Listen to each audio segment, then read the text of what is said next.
ఇక ఈరోజు నాగర్ కర్నూలు జిల్లా ప్రధాన వార్తలు చూసినట్టయితే నాగర్ కర్నూలు జిల్లా కేంద్ర సమీపంలో ఉన్నటువంటి ఉయ్యలవాడ బీసీ బాలికల గురుకుల పాఠశాలలో జరిగినటువంటి ఫుడ్ పాయిజన్ ఘటన రాష్ట్ర వ్యాప్తంగా కూడా సంచలనం రేకెత్తించిందని చెప్పవచ్చు. దీనికి సంబంధించి పలు పార్టీల నాయకులతో పాటు పలు ప్రజా సంఘాలు, పలు విద్యార్థి సంఘాలు కూడా గురుకుల పాఠశాలను సందర్శిస్తూ ఉన్నాయి. అందులో భాగంగా ఈరోజు ఏబీవీపీ ఆధ్వర్యంలో రాష్ట్ర జిల్లా నాయకులతో పాటు స్థానికంగా ఉండేటువంటి ఏబీవీపీ నాయకులు విద్యార్థులతో కలిసి గురుకుల పాఠశాలను సందర్శించాలి, అందులో ఉన్నటువంటి విద్యార్థులకు మనోధైర్యం కల్పించాలని వాళ్ళు గురుకుల పాఠశాల సందర్శన ప్రోగ్రాం పెట్టుకున్నారు. అయితే అక్కడికి చేరుకోగానే అక్కడ పోలీసులు వారిని అడ్డుకున్నారు. లోపలికి వెళ్ళనిచ్చే ప్రసక్తి లేదని చెప్పేసి గేటు ముందలే ఏబీవీపీ నాయకులు విద్యార్థులతో కలిసి ధర్నాకు దిగారు.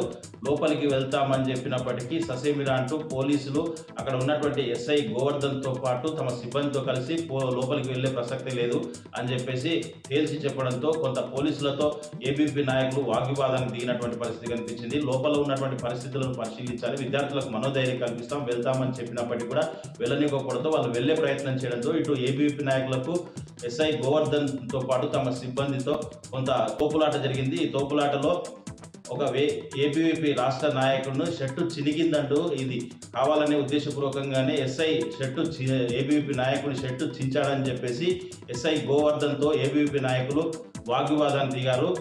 మీరు కాంగ్రెస్ పార్టీకి వత్తాసు పలుకుతున్నారు, కండువా వేసుకొని డ్యూటీ చేయండి అని చెప్పేసి కూడా ఏబీవీపీ నాయకులు ఎస్ఐపై తీవ్ర స్వరంతో మండిపడ్డటువంటి పరిస్థితి కనిపించింది. మానవ హక్కుల కమిషన్ కూడా ఎస్ఐ గోవర్ధన్ పై ఫిర్యాదు చేస్తామని చెప్పేసి కూడా ఏబీవీపీ నాయకులు చెప్పినటువంటి పరిస్థితి కనిపించింది. ఈ క్రమంలో పోలీసులు అక్కడ ధర్నా చేస్తున్నటువంటి ఏబీవీపీ నాయకులు సౌమ్యతో పాటు మరికొంతమందిని పోలీస్ స్టేషన్ కి తరలించినటువంటి పరిస్థితి కనిపించింది. మొత్తంగా చూసినట్టయితే ఏబీవీపీ నాయకులు పోలీసుల మధ్య జరిగినటువంటి వాగ్వివాదం, ఘర్షణ కొంత ఉద్రిక్త పరిస్థితులు నెలకొన్నాయని చెప్పవచ్చు.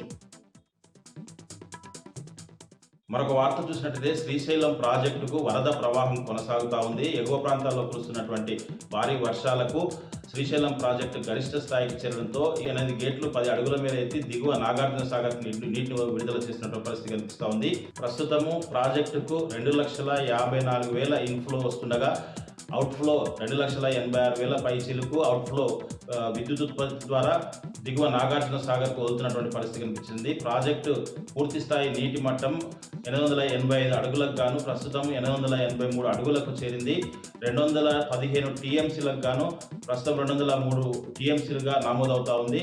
దీనికి సంబంధించి విద్యుత్ దీపాలంకరణతో శ్రీశైలం ప్రాజెక్ట్ అంతా కూడా సర్వాంగ సుందరంగా కనిపిస్తూ ఉంది. రాత్రి సమయంలో విద్యుత్ కాంతుల మధ్య 8 గేట్ల సహాయంతో వరద ప్రవాహం బయటికి నాగార్జున సాగర్ కు విడుదల అవుతుంటే చాలా అద్భుతమైనటువంటి దృశ్యాలను అక్కడికి వచ్చేటువంటి సందర్శకులు తమ సెల్ఫీల్లో బంధించుకుంటూ తమ ఆనందం వ్యక్తం చేస్తున్నటువంటి పరిస్థితి కనిపించింది.